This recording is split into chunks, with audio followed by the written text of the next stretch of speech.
Welcome to this episode of Voice of the Word. And in this episode, we're going to talk about three topics. One is the Passion of the Christ. Yes, Mel Gibson's Passion of the Christ. Over 20 years ago, the movie came out in Aramaic and Latin, with a little bit of Hebrew sprinkled in there, here and there. Had a huge impact. And over 20 years later, Mel Gibson is finally getting around to doing the Passion of the Christ Part 2, entitled The Resurrection of Christ. And at long last, filming has begun. More likely than not, this movie will also be in Aramaic. So we'll see how it comes out. But filming has begun on the Passion Part 2. There's a couple other things I want to talk about in this episode besides the Passion of the Christ. It's probably the biggest exposure Aramaic has ever had. I want to talk about Aramaic writings about the Apostle Paul. And then I want to talk about the Islamic dilemma in Aramaic. Jesus was an Aramaic-speaking Jew of the Middle East, and the Assyrians are Aramaic-speaking Christians in the Middle East who have endured persecution for over 1,000 years. Join Voice of the Word Aramaic Bible teacher, artist, and author Stephen Missick as he examines the Bible through the ancient languages, peoples, lands, cultures, and times in which it was first revealed. Research the Scriptures, rescue persecuted Christians, and restore the Church to its Semitic roots. And now, Voice of the Word. Mel Gibson's Passion of the Christ movie had a huge impact, not only with giving Aramaic this exposure.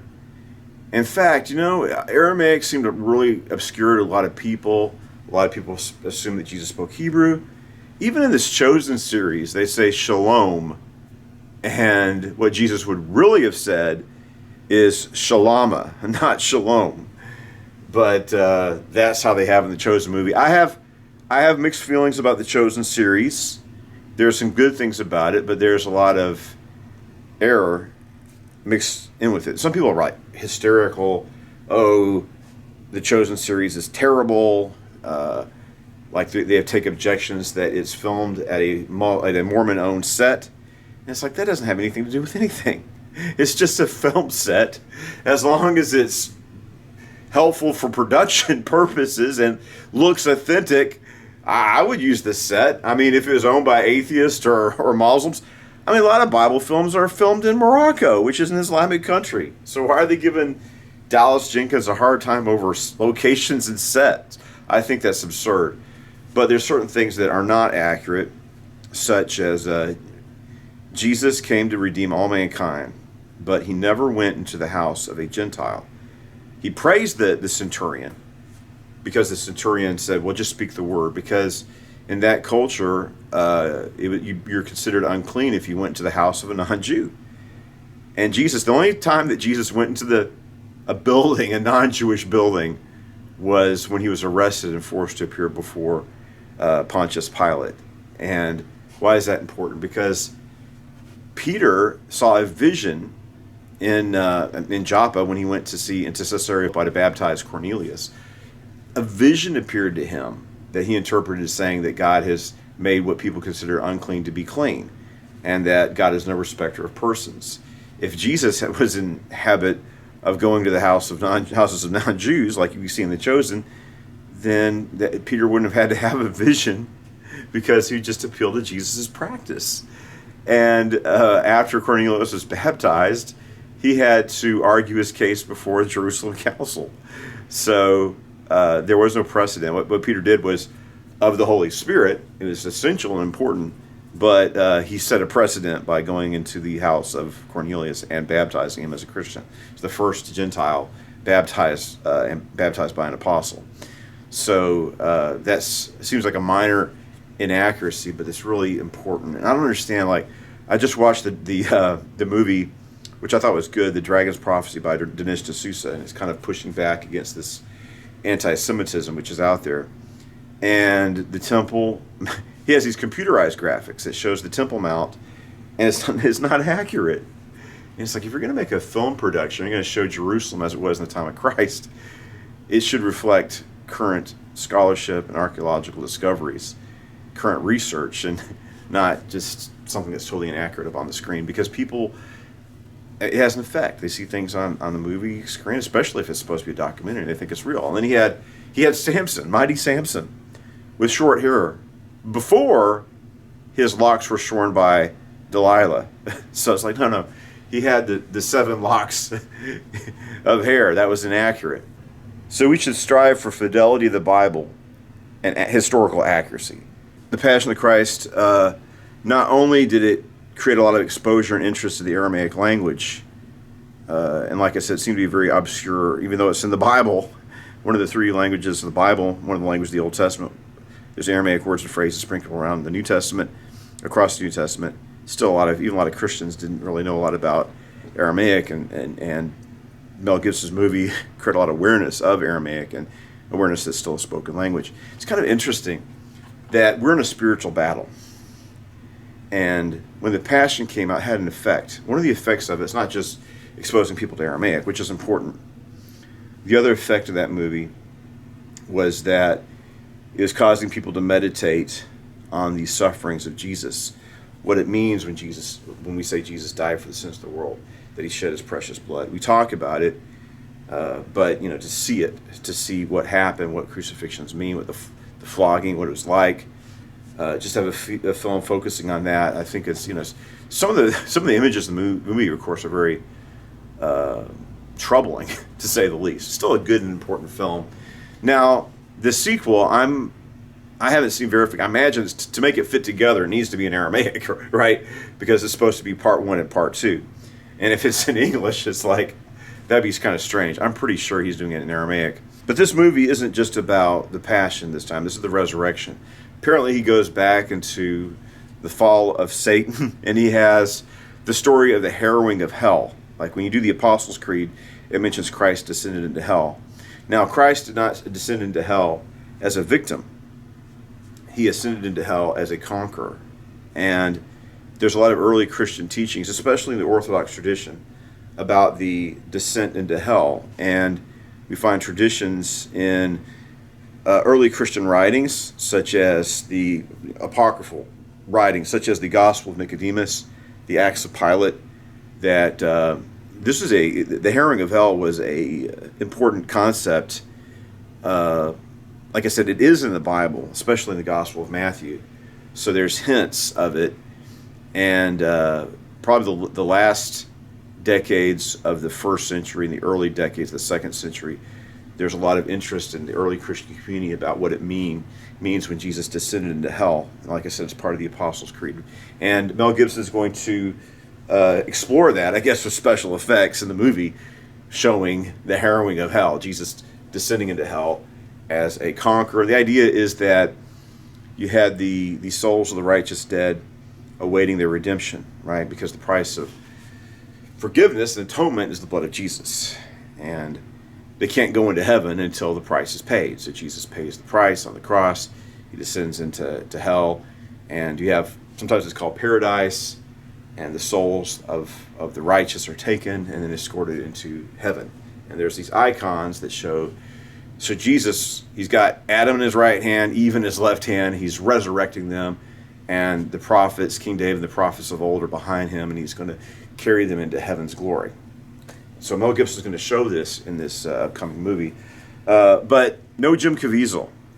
I'm not really surprised. Now, there's been a lot of progress made in de-aging, but it's not convincing a lot of time. I don't know that I've seen convincing de-aging. Now, there's some impressive special effects, like the Lord of the Rings. That's also been 20 years ago. The Gollum creature looks real, but in some movies, I think they had this film. I don't like mob movies, but I had a film with Robert De Niro called The Irishman, and they de-aged all these famous Italian American gangster actors who are all 80 years old. They de-aged them for this film.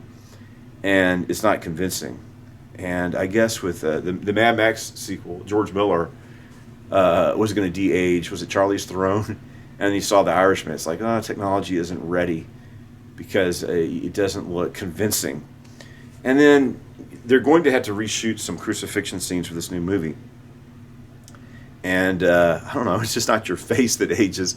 Of course, in the original Passion of the Christ, Jim Caviezel's under a lot of makeup. But what was it, Monica Bellucci? I mean, she's still a very attractive woman. She always has been. She was just recently in the Beetlejuice Part 2. She's still a beautiful woman, but she's like 70 years old. She's showing her age. Even though she's a beautiful elderly woman, she's not going to be able to pull off a 30 or 40-year-old Mary Magdalene when she's 70. So Mel Gibson made the difficult decision to recast all the actors. Even though he was hoping to use them, he waited too long to make the movie. And as a consequence, he's going to have to recast all those roles. So Mel Gibson found his Jesus replacement for the resurrection of Christ. So it looks like Mel Gibson has found his new cast for the Passion. Sorry, it looks like Mel Gibson has found his new cast for the resurrection of Christ. More than 2 decades after his controversial The Passion of the Christ broke box office records, Mel Gibson is now back with a 2-part sequel. And he's found his replacement of Jesus and Finnish actor Jaakko Ottinen from this show called The Last Kingdom. I was talking about, was it Arthur Vobis? He's an Estonian, he's passed away several years ago, of course. Very prominent Aramaic Bible scholar, Arthur Vobis. And I like the guy because he dealt with politics from a Christian perspective. He's very anti-communist. Those are the 2 threats that the church faces today. We have leftism, progressivism, communism, as we see in the Democrat Party in the United States of America, and wokeism, right? And we had a woke pope, and this new pope, Pope Leo, is showing inclinations towards wokeness in several things he's done. I think it's Father James Mason, who's an activist for homosexual causes. He had from his point of view, it's a productive meeting. Was that his name? Martin. It's James Martin, Father James Martin, a Jesuit who is a homosexual activist. And he met with Pope Leo recently, I think on September the 1st, and they had a cordial, and this person left the meeting thinking that as a homosexual activist, he left the meeting with Pope Leo thinking that his cause is going to be helped by Pope Leo. So you look at it yourself. I don't think it's a good development. Pope Leo he took criticism by minimizing the importance of the church's opposition to abortion, which is essential. That's what the apostles taught. We have to maintain the faith of the apostles. That's what we're obligated to do. Jesus chose his men, taught them what to do and say. They taught against abortion. So Pope Leo is saying, well, if you believe in securing your borders and you believe in enforcing immigration law, then you're not pro-life. So that's Pope Leo. And of course, Pope Leo has Peruvian citizenship and acquired Spanish, so he's got dual allegiances. And he's probably like a convert. We see this in Jeb Bush, where Jeb Bush, I wish the Bushes would buy a hacienda in Mexico where they'd be happy. I wish the entire Bush family, we should strip them of their American citizenship. Send them to, because Jeb Bush is like a wide-eyed zealot, for, it's like his religion. He's a fanatic for Hispanic culture. I love Hispanic culture. I lived on the border for, I've had Hispanic girlfriends I love deeply. But I'm an American. I'm concerned about my country, the future of my country, and we see all around the world open borders are destructive. So, but I guess if you're not an American anymore, if you kind of shed that allegiance off and you become Peruvian, converted to Peruvianism or whatever, or Hispanic culture, then you don't value your, what did Jesus say? No man can serve 2 masters. He's going to love the one and despise the other. So it seems like Pope Leo has chosen allegiance and a love, even though he's American. He's converted to Hispanicism, I guess. That's fine. But he's the Pope, and I'm not Catholic, so I guess it doesn't matter. But it's disconcerting to moderate and conservative Catholics and meddling in internal political issues that the American people have to agree on and settle somehow, even though they're very difficult issues. Having the Pope making comments like that is very divisive and not helpful. And then, of course, we had this big, like a pagan ritual It's disturbing, and they had a big block of ice, and I mean, it is kind of humiliating watching from people's perspective. Certain people thought the Pope was demeaning himself by beclowning himself by blessing a block of ice for the environmentalist cause, which in this country and around the world is a left-wing cause, and it's a cover for a lot of leftism. I was hoping that Pope Leo would be a moderate, or because he's not a conservative, but just pray that he has wisdom. I'm not a Catholic, but I don't know. I just think that we need a strong church, not a divided and weakened church. If you take a position like that, as Pope Francis did, you become left wing. You can weaken and divide the church. And if we had another pope like Pope Francis, the head of the Catholic Church could have schism. It's happened before. In the past, there's been 3 popes at the same time during the Great Western Schism. So that could happen to the church again if the church goes too woke. And so let's continue here. So he has a Finnish actor, Jaakko Aaltonen. Taking over for Monica Bellucci as Mary Magdalene will be the Cuban actress Mariela Garriga, who previously appeared alongside an all-star cast in Mission Impossible: Dead Reckoning. I only saw clips of that movie. I don't know, every other Mission Impossible is good. I don't know, I might check to see what she's... I didn't notice any of her roles in that film. I didn't watch the complete Dead Reckoning. I only saw parts of it. Kasia Sukminiak is replacing Mia Morgenstern as Mary, while Pier Luigi Pacino will take over the role of Peter. Pontius Pilate role will be played by Ricardo Scarmarcio, star of the Johnny Depp-directed Modi, 3 Days in the Wings of Madness. Rupert Everett is joining the cast in a role that has not been revealed, but is said to be small but important. This also leads me to believe that the movie is going to be in Aramaic, because you have all these people from different nationalities. How do you deal with the various pronounced accents? Have them speak Aramaic. You don't have to worry about different accents showing up in the movie. As per previous reports, filming has already began in Rome, Italy, last week. While it was originally believed that Caviezel and others would be reprising the roles in the movie, just prior to the start of shooting, it was announced that Gibson was scouting for a whole new cast, as the cost of de-aging the original actors and other constraints made it impossible to bring back the stars of the first movie after 20 years.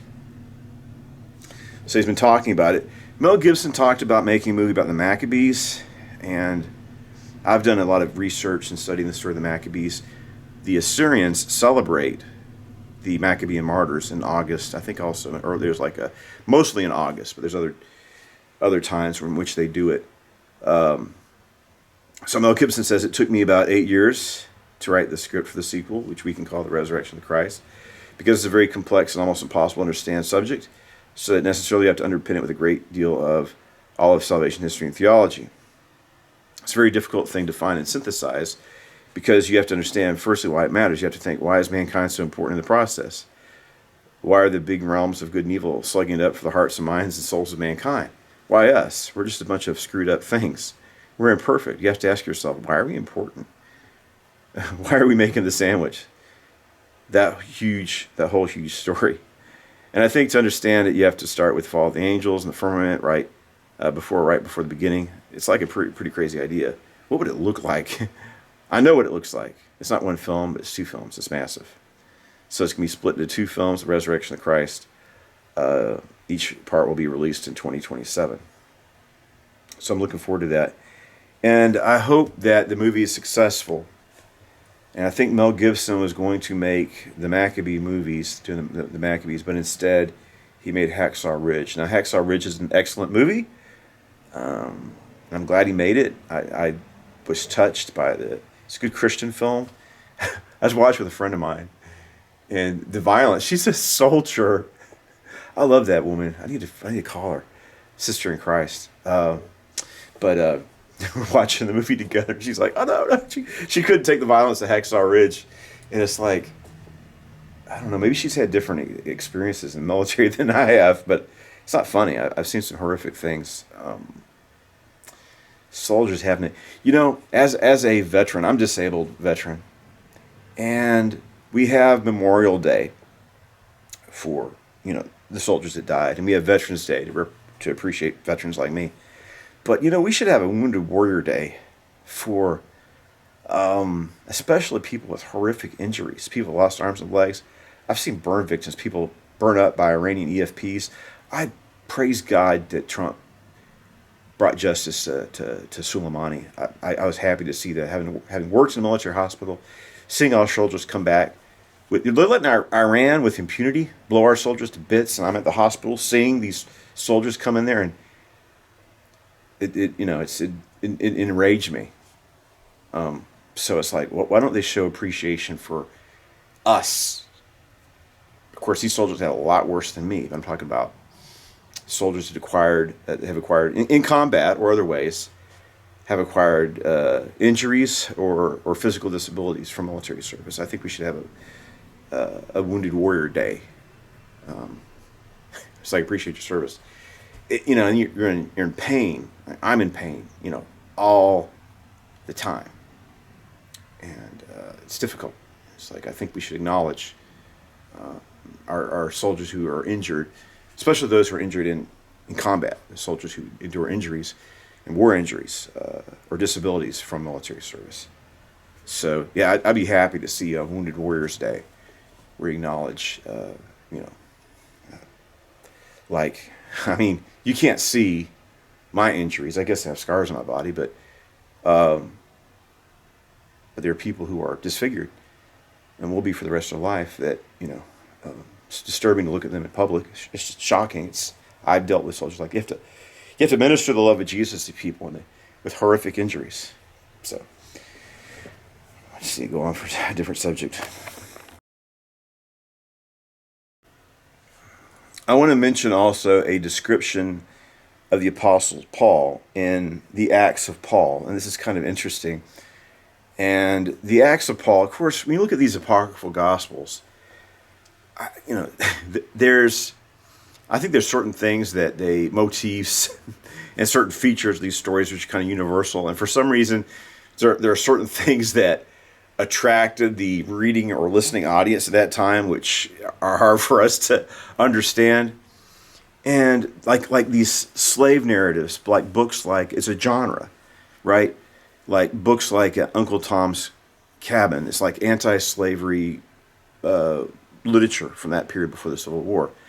And the book, 12 Years a Slave, apparently is kind of based on a true story, but it bears these features of other, this literature that's produced, this genre had these common features. And 12 Years a Slave shares those features. So how historical is that book? It's based on a true story. What does that mean? The writer probably took a lot of narratives or forced certain things that were demanded. When he wrote this book, instead of just doing a straightforward telling of the events, he's structuring the book with the demands of that genre. So that's the funny thing. You had something that happened with 12 Years a Slave, right? And then you had the book. The original book wasn't totally historical, even though it's based on a true story. It's not a historical account. And then, the original event, which this guy was a free man, he's abducted and enslaved and escaped. So something happened, and then someone writes a book and kind of fictionalizes it, right? And then it's made into a movie, and it's even more fictionalized.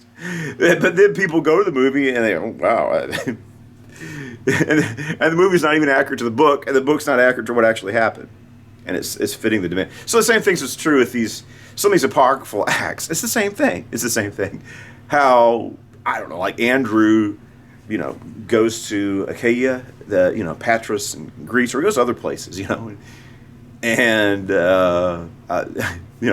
there's likely a historical basis, but it's based on oral tradition, and the stories grow with the telling. And it's interesting. You have to look at the story. Like I do my Abdus of Babylon series. There's a story, and people write about it. People try to say, okay, there's, and they're right.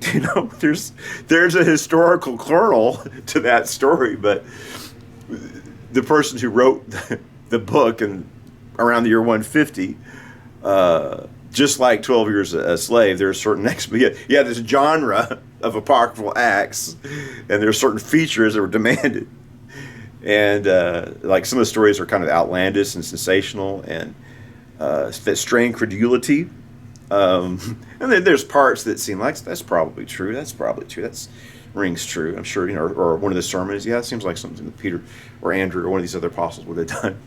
But when you're looking at these books, they're not, unfortunately, they're not straightforward historical accounts. They're legendary embellishments. And it would have been better. I mean, we wish somebody would wrote the stories earlier before the stories grew in the retellings, but that's all we have. I guess you have to work with what you got. But one of the interesting things about the Acts of Paul specifically is there's a lot of features in the Acts of Paul which lead scholars to think that what happened is the author collected oral traditions. So the author's going around and asking people, like, hey, I heard your father saw Paul, or your grandfather. Yeah, did he tell you stories? Yeah, I sat at my grandpa's knee and he told me these stories of it. He actually saw Paul. And so whoever wrote the Acts of Paul collected oral traditions. And of course, we're talking about 50 or 60 years, later. But it's interesting. It's like, and scholars looking at it think there seems to be actual oral tradition. This person actually went out there and talked and interviewed people and wrote this book based on oral traditions. And another thing about the Acts of Paul, Tertullian mentions that he's not specific, but he mentions that the author of the Acts of Paul was, exposed. It's like, oh, you wrote it. And it's like, oh, I did it to honor Paul. And he was defrocked because it's like, oh, not everything in this is accurate. Oh, I'm trying to be respectful of Paul. But there's a story in the Acts of Paul about a female disciple called Thecla. And the reason why I like Tertullian. He's a great church. He's called Tertullian of Carthage. He's a very towering early Christian intellect, and one of the church fathers. And he believed that you should not have women in positions of authority in the church as clergy. But Paul, in this story, Paul takes almost all of the apocryphal Acts have strong women characters. In fact, there's a book written by Steve Davies. It's called Revolt of the Widows, and he tries to argue that the reason why these apocryphal Acts have so many strong female characters is that they were written by women. It's probably not true, but why do they have strong female characters in it? And why is this a common feature of these Acts? Probably for the patronesses, I guess, if that's what you want to call them. The women, there must have been, it's written, I think that some of these books were written for a female audience for whatever reason, or females in the audience, because it's a common feature of the apocryphal Acts. All of them that I can think of have strong female characters. So in the book of Acts of Paul, you have the Acts of Paul and Thecla. And Paul's in Iconium, and the Bible mentions Paul in Iconium. One of the things about Paul we need to realize, and scholars have brought this up, and what some scholars have done, you have Luke's account of Paul, but then if you look at what Paul doesn't write an autobiography, but Paul does allude to certain things in his life. Well, in Galatians he talks about a lot of, probably in Galatians you have a lot of narrative about historical things that Paul participated in, but there are places where Paul alludes to or talks about his own past. And some scholars are saying, hey, look, this is a little bit different from what Luke is saying. And some of the details that Paul gives about his life, we don't find, like Paul's shipwrecked several times in his epistles, but Paul's only shipwrecked once in Acts. So that's a very interesting controversy, how Paul's description of his life lines up with Acts. But when you look at that, what does come out is there's a lot of adventures of Paul that aren't in the book of Acts. And so what I'm saying is that perhaps some of the stories are obviously sensational and not historical, but there are certain things in the Acts of Paul that maybe have some basis in history anyway. So it's very, very interesting. I think all of the Acts of the Apostles, the apocryphal Acts, probably have some, for the most part, probably have some basis in history. Like, look, the Acts of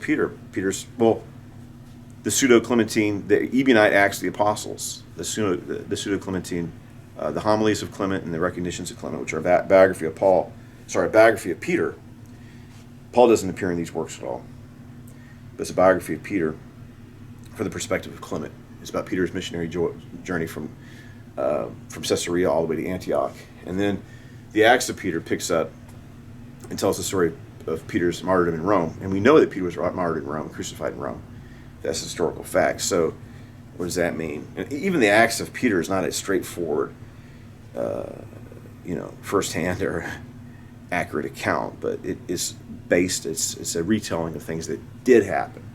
You have the famous story of Peter's fleeing Rome, and then he sees Jesus going to Rome, and he says, was it, Quo vadis Domine, which is Latin for, where are you going, Lord? And Jesus answers, I'm going to Rome to be crucified again. And then Peter's ashamed, realizing that it's God's will for him to go and face crucifixion. Well, Jesus already prophesied in the Gospel of John that Peter would be crucified, so he shouldn't run away from his destiny, but embrace it, because it's a testimony, right? Peter's crucifixion is a powerful testimony, just like Jesus' crucifixion. Peter had to be crucified. That was, like I said, it's a testimony that he died on the cross the way his Lord did. And of course, the story is crucified upside down. Peter was definitely crucified. We don't know for sure if Peter was crucified upside down or right side up. I don't think people thought about that. Upside down or right side up. I don't think that was something that really occurred to people, because daily life, or at least monthly or weekly life, crucifixion was a grim reality. You probably saw 2 or 3 people a month, if not more, weekly.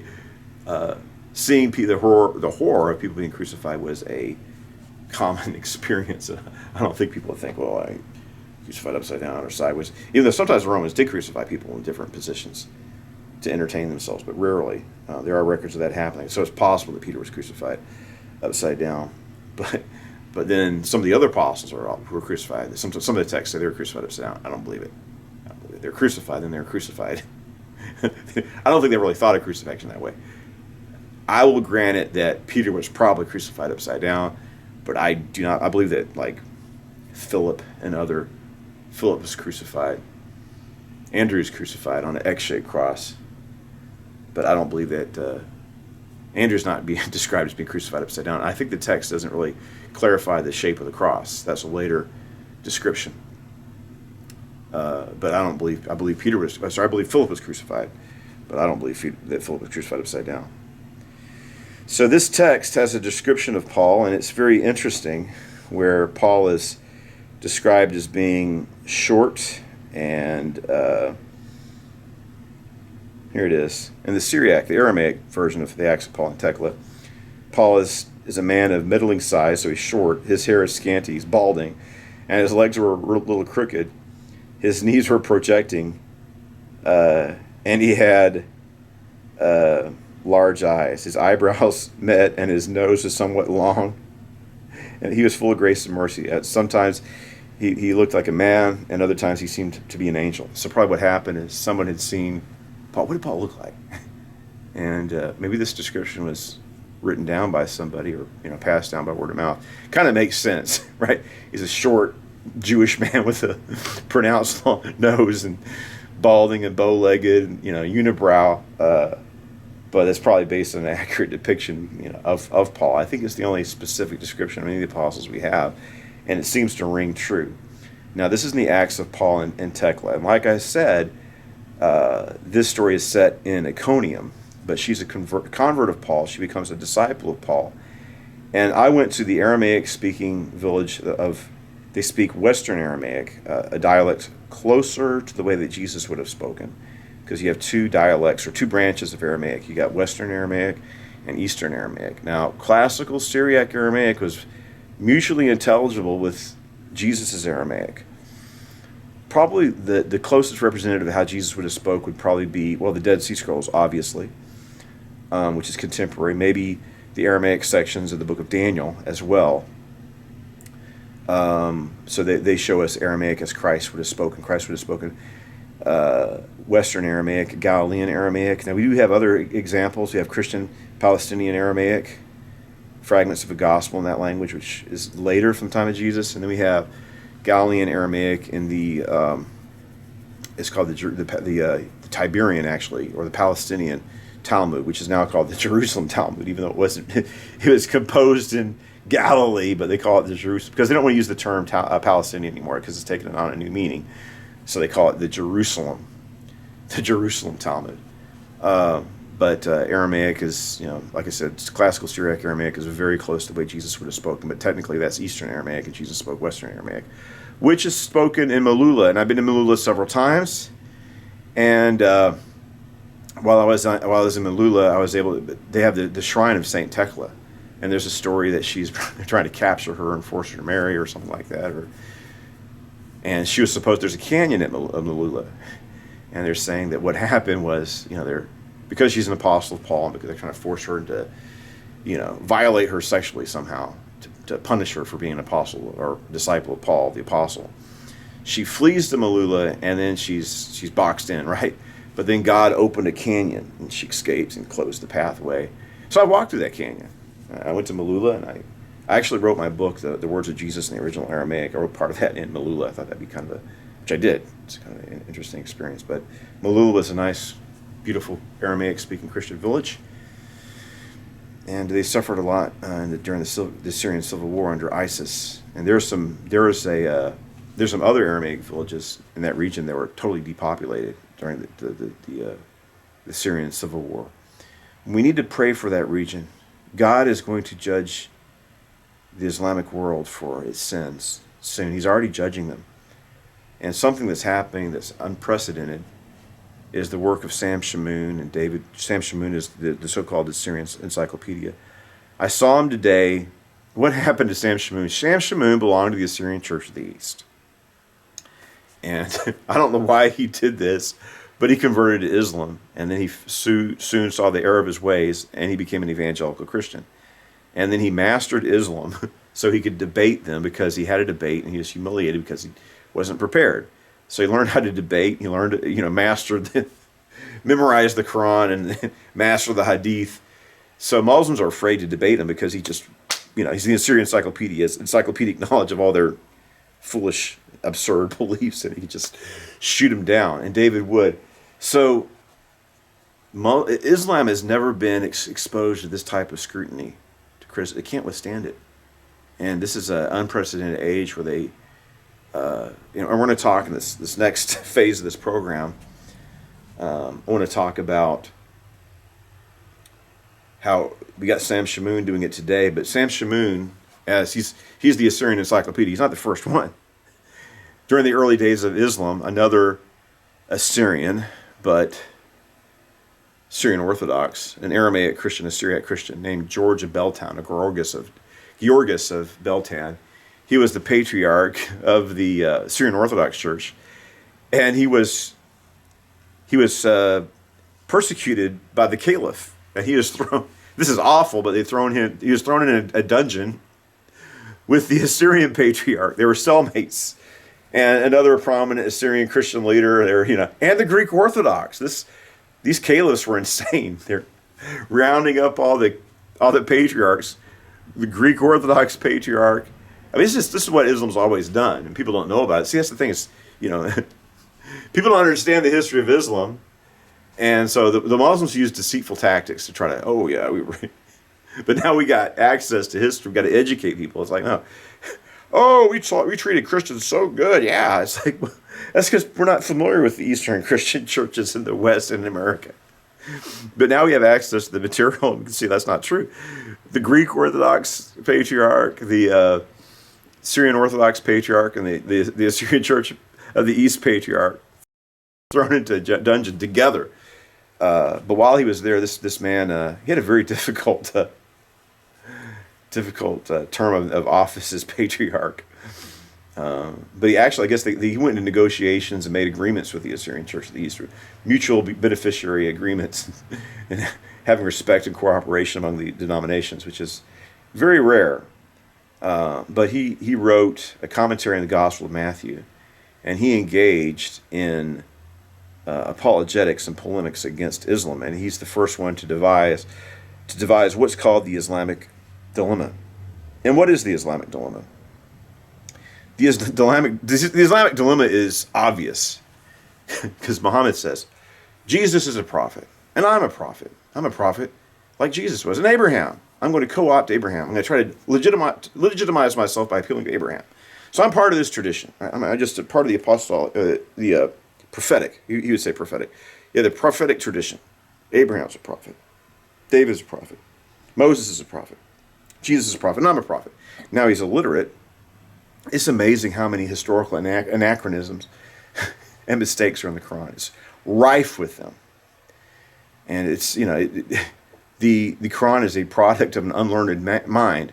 So, and Muslims can't, what they used to do is, the original Quran, it's so deep and complex and profound. We can't even translate it. They're trying to protect the Quran from criticism. Can't do it. Can't do it. You're just going to have to deal with reality. And it's going to collapse, like it's collapsing already, like a house of cards.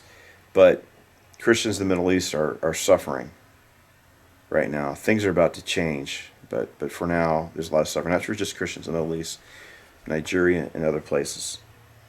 So we need to pray for our brothers and sisters in Christ who suffer persecution. And we're going to have to rebuild the Assyrian community in the Middle East. We're going to do it too. But decimated, literally decimated, where 75% of the Assyrian community in the Middle East is gone. And we have to maintain the ones that have stayed there, and rebuild those communities and grow them. And I believe we're going to be able to, but we have to work at it. And I was listening to Dinesh D'Souza. I like that movie, The Dragon's Prophecy. I recommend it. But he was talking about there's a lot of Arabian money, Saudi and Qatari money, that's at work in the United States of America.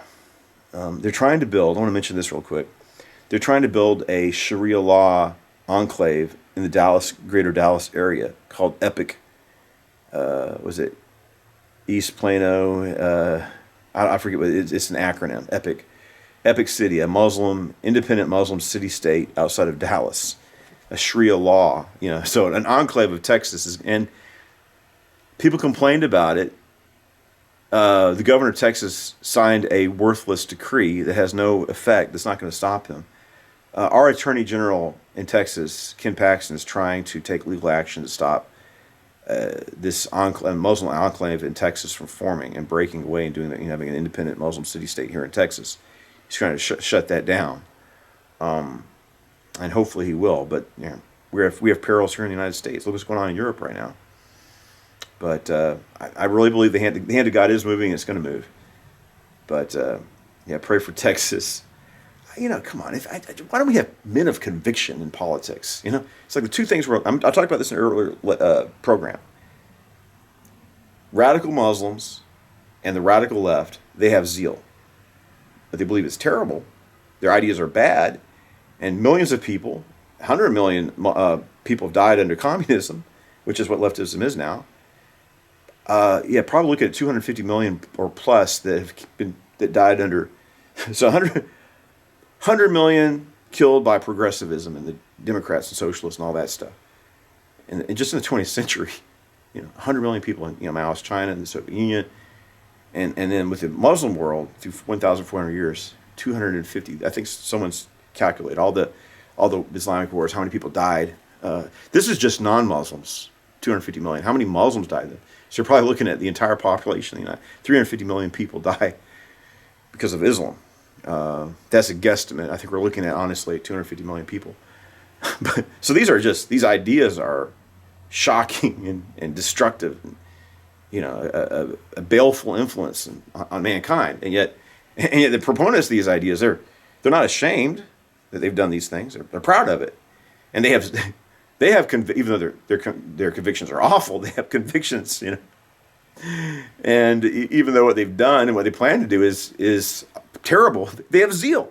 The leftists and the progressives out there, you get a rent-a-mob, all kinds of Democrats, they show up, they're out rioting, and but we don't have zeal.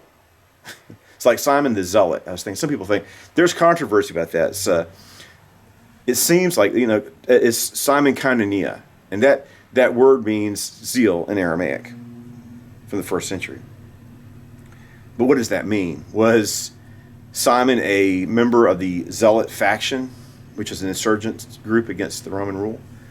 Probably. But some people say, no, he's just zealous for the Torah or zealous for the kingdom of God. Anyway, obviously this man had zeal. Why can't we have the zeal of the Lord? This is saying in the scriptures. The zeal of the Lord has to consume me deep in my soul, right? Why don't we have zeal for the things of God? Sometimes people frown on that. It's like if you watch these videos or talking about the Assyrian flag, and it's like there are people in the Assyrian community who are hurting the Assyrian community because they're trying to de-Christianize it.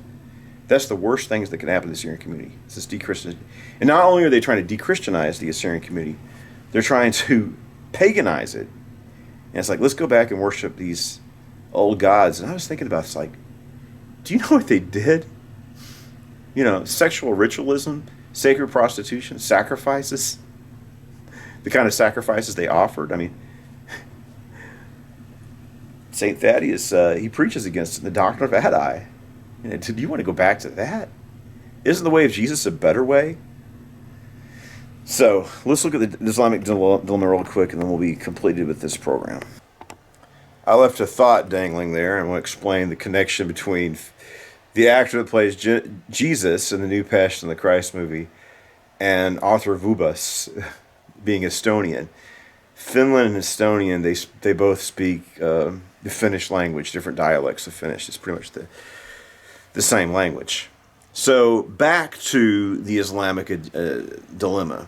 So the issue is Muhammad says that the previous scriptures are valid. Of course, Muhammad is illiterate.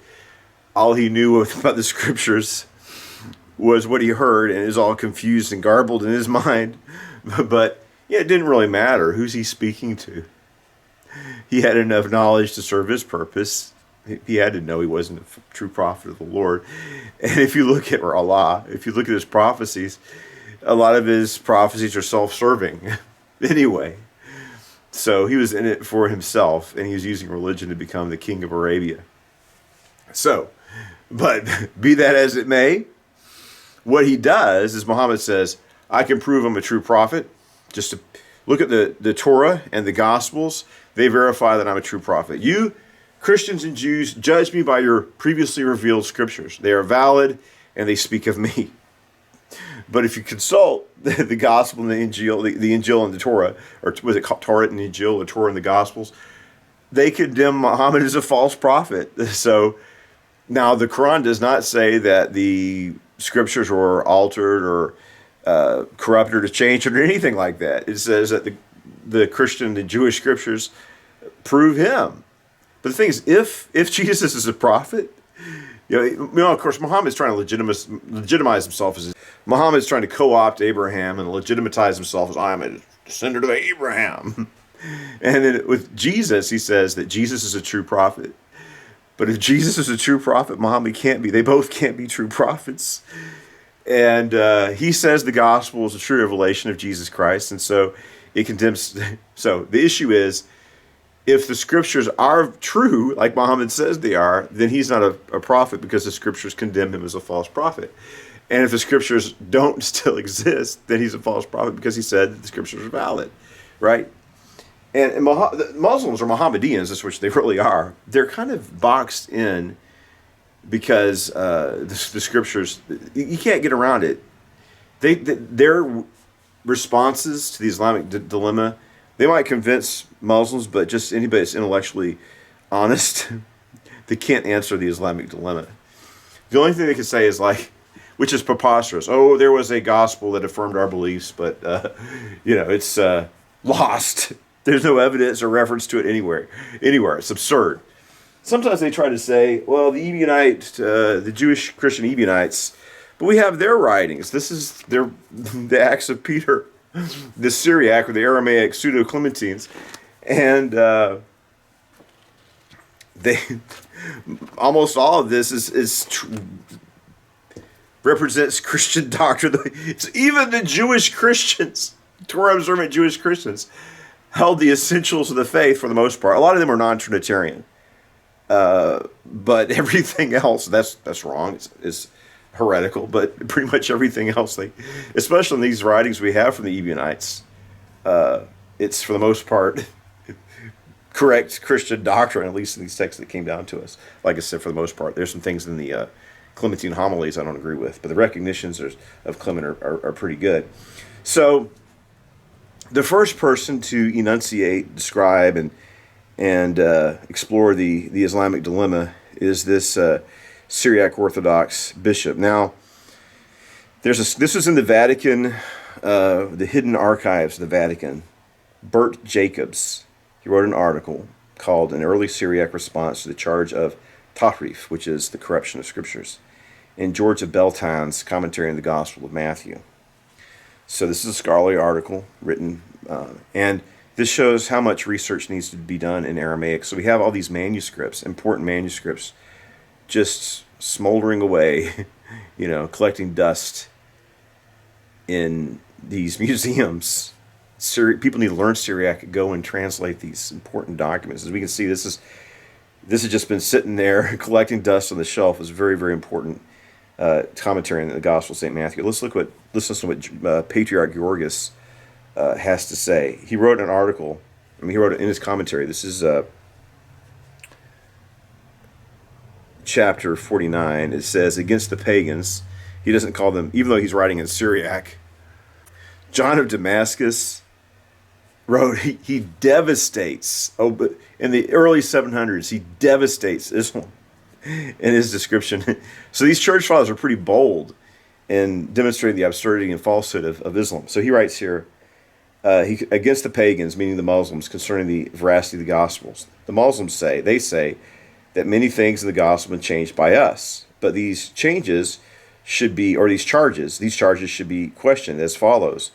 When was it changed or being changed? Who are those who changed it? Why did they change it? And which words of it did they change? It's like, oh, you changed the Gospels, okay. When, where, and how, and why? Basic questions. They can't answer any of these things. I talked about this in an earlier episode called Assyrians Against Islam, and around the same time frame, you had Timothy the Great engaging in a debate with the Caliph about the truth of the gospel. So it says, perhaps they changed the words of the laws and commandments of those of the faith of God, or those concerning his actions. But what gain did they desire or devise to increase by doing this, material or spiritual? Observe material gain. We do not see at all that they desired this, for they were living in voluntary poverty and commanded many to live in this way. As for spiritual gain, how could this be delivered to them when, because they teach what they teach about God is corrupt, and everyone everyone saw it from these four Gospels, that they could have nothing to declare in the true testimony. It's like, what motivation would anybody have in altering the Scriptures? How and why they do it? So they say at a time, I ask again, who, why, and which words? If they should say that it happened before the coming of their prophet, see, he said that it was spoken to him that he should come to those who hold the Scriptures to find the truth. And he quotes the Quran here. This is a Syriac quotation of the Quran, one of the earliest quotations of the Quran. And like I said, there's no evidence that Islam existed. Muhammad supposedly died in the year 632. He was seen by eyewitnesses outside of Jerusalem in the year 634. So that's Muslims aren't honest about or accurate about when he died. And there's no evidence that Islam existed. The early caliphs didn't claim to be Muslims. There's no evidence Islam existed in the year 692. And that's probably the time when the caliph was inventing Islam as we know it, or kind of solidifying all these divergent traditions into a standard narrative. So he was constructing, this is Caliph al-Malaki, was constructing Islam as we know it today. There is some basis in historicity, I'm sure. But we need to really question it, because the standard Muslim, the Quran evolved over decades, and the standard narrative of Muhammad was manufactured as well. Maybe based on fragments of things that happened. They don't even have his death right. We have eyewitness testimony of him being alive in the year 634, when Muslim accounts say he died 2 years earlier in Yathrib or Medina. Let's continue what George of Beltran says here. So he said, "O those who hold the Scriptures, confirm the things which we have brought to you in those words." And he also says, if you are doubtful, ask those who have been holding the Scriptures before you. See, he sends you to us. So Muhammad sends Muslims to the Bible, right? To the Christians. The Jews, so Muhammad says to the Muslims, if you want to know the truth about God, go to the Jews and they'll show you the Torah. Go to the Christians and they'll show you the truth about God in the Gospels. But then he unknowingly, unwittingly contradicted the Gospels because he couldn't read them.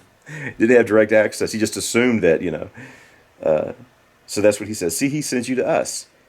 Muhammad sends you to us. And after his coming, there is no proof whatsoever of a synod of all nations in which the Greeks, Arabs, Persians, barbarians, and Syrians were gathered, during which they determined which words they should omit and which words they should add. This is because the gospel is the same to all of them. So what he's saying is, he says, okay, you guys changed the gospel. Muslims look at the Christians and say, you Christians have changed the gospel. So George of Beltan says, well, we couldn't have done it before the time of Muhammad because Muhammad says we had the gospel then. So it's like, then it would be after. It must have been changed after the time of Muhammad. But it's impossible. He says he got all these Christians from in Rome and Antioch and Constantinople, Syrians, and they can't agree on anything anymore, right? You already had the Syrian Orthodox Church, the Syriac Orthodox Church, the Coptic Church, the Greek Orthodox Church, the Roman Catholic Church. They're all fighting amongst themselves. The Bible, we already have manuscripts, from we have a complete Bible, a Septuagint Bible from around the year, 325 or so. And we got fragments, the Dead Sea Scroll has a complete book of Isaiah. Hundreds of, it's almost, we probably have the complete gospel with the Chester Beatty. It's absurd. And it says, so after the time of Islam, was there a church council where we're going to meet together, we're going to change the Bible? They couldn't do it because then the so-called the Syrian Church of the East was spurned from the church. They used the same Bible anyway. They didn't change that. Nobody's changed the Bible. All the manuscripts match up.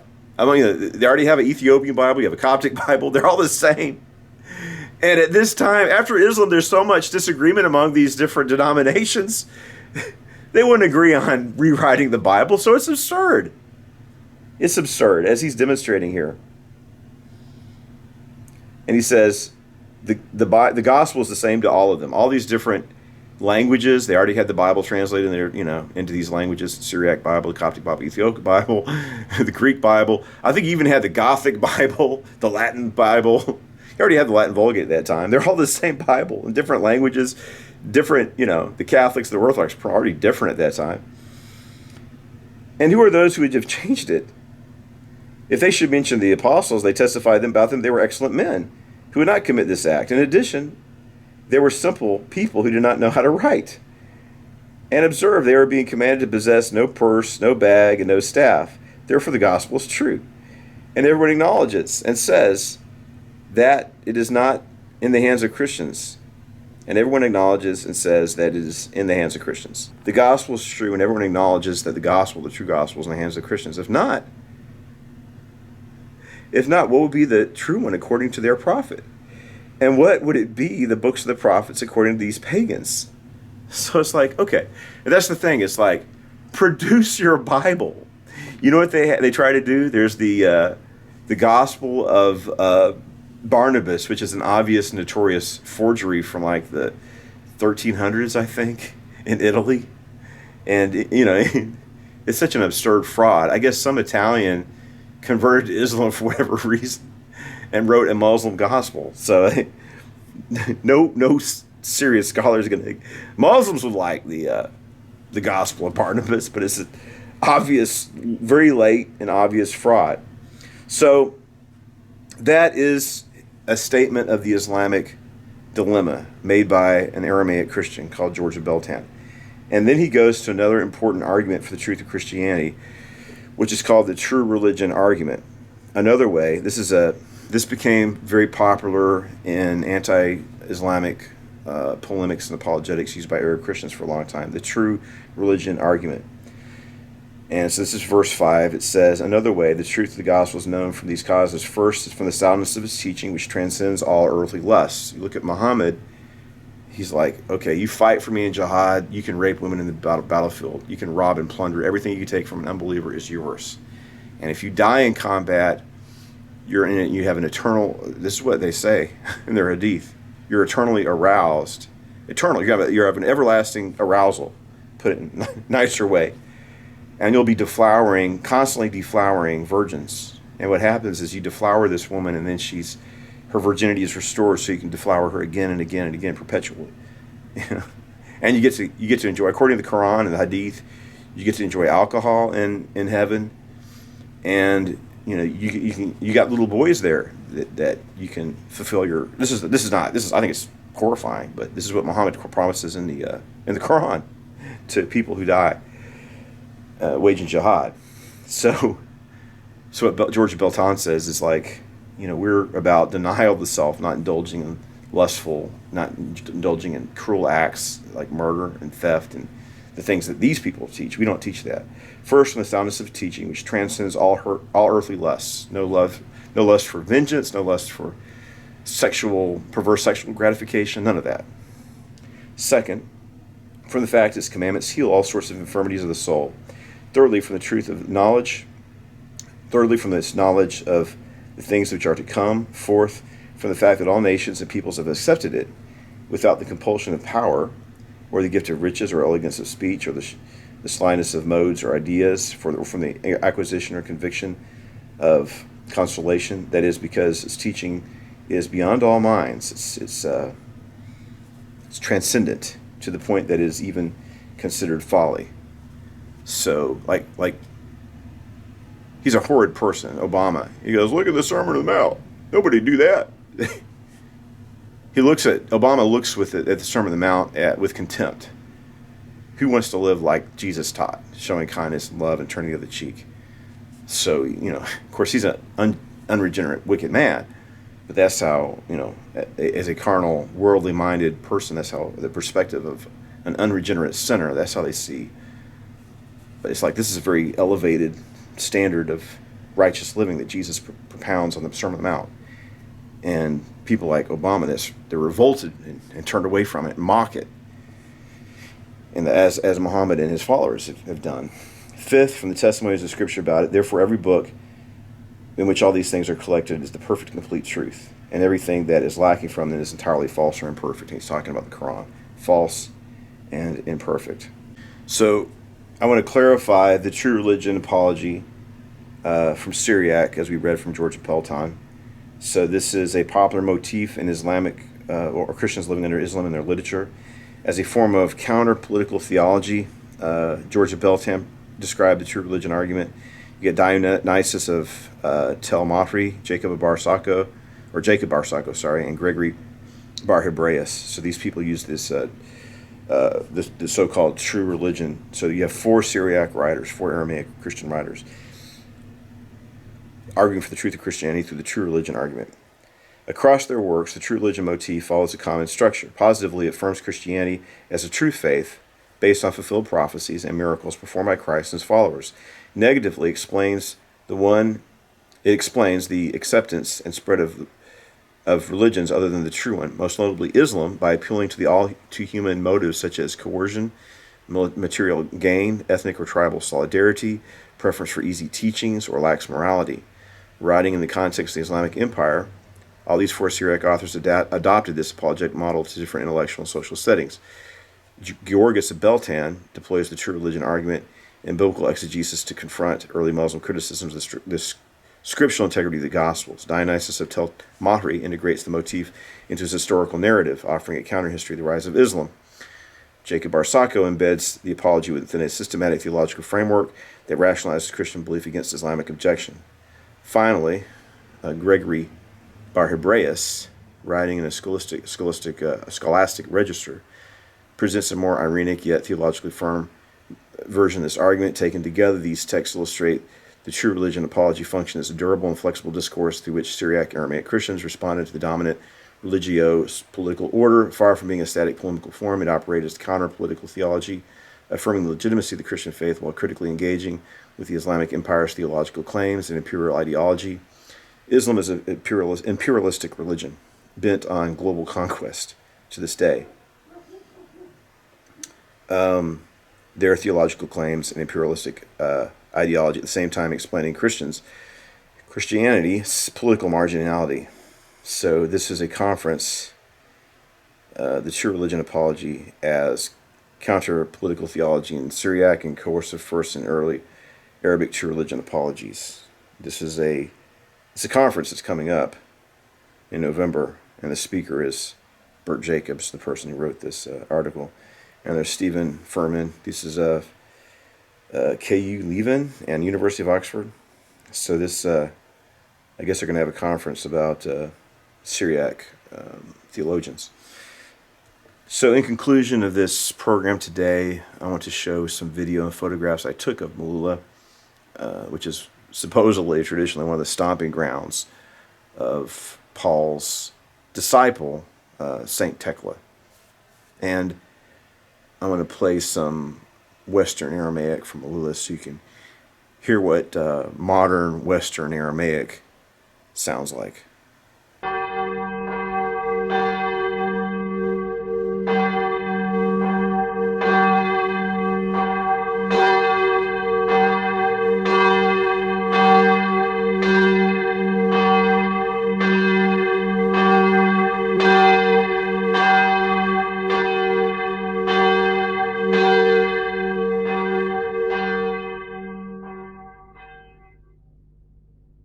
تبورخ إلوها حخ الوقت هوشوخ الأوون وعمتو يلتهرا آمين. مجتليخ يا إلوهح مجتليخ يا ملك لشمو وسنح يا روح لفريستشا شحوذر أنوك مذيث وإمة مذيث كنزل كييستشا والرحمثة وهو بالحيوثة فاخ وإحا غويثح طهرنا حمرجسة وقبح النفشة وخلصنا يا رحومة. مكتش ألو مكتش قوية حيلة مكتش تشمويث أرحمنا مكتش ألو مكتش قوية حيلة مكتش تشمويث أرحمنا مكتش ألو مكتش قوية حيلة مكتش تشمويث أرحمنا مشتل ألو والإبرة والروحة كتشو هوشي وخو الأوونة وعمتو التهر آمين. يا ثالوثة مكتشا رحمنا يا ألو خفارح طيوسح غفر ليح سقطوسح يا ألو عينيح وأعيننح حسلنا حمتي أني بنح خرمتشا لشمخ رحم سخيالو رحم سخيالو رحم سخيالو مشتل ألو والإبرة والروحة كتشو هوشي وأخو الأوونة وعمتو التهر آمين. وبحتي بشمو يشكتش إشما ويثيلي ملكة ويذكن تشبع إلي أخمل بشمو ختارها أبليح لحمح كفو اليومح وفرليح خيوثة أخمل أنا حنغفر لك خيوث الغيرينة نشغر بنا بسحس لنا حمشيدا. Research, rescue, and restore. Help Voice of the Word and Aramaic Christian Ministries mission research the ancient languages, peoples, lands, cultures, and times of the Bible. Rescue persecuted Assyrian Christians in the Middle East and restore Christianity to its original Semitic roots. For Stephen Missick's books, online giving, and other resources from Aramaic Christian Ministries, visit www.stephenmissick.com. Join us next time on Voice of the Word as we research the Scriptures, rescue persecuted Christians, and restore the Church to its Semitic roots.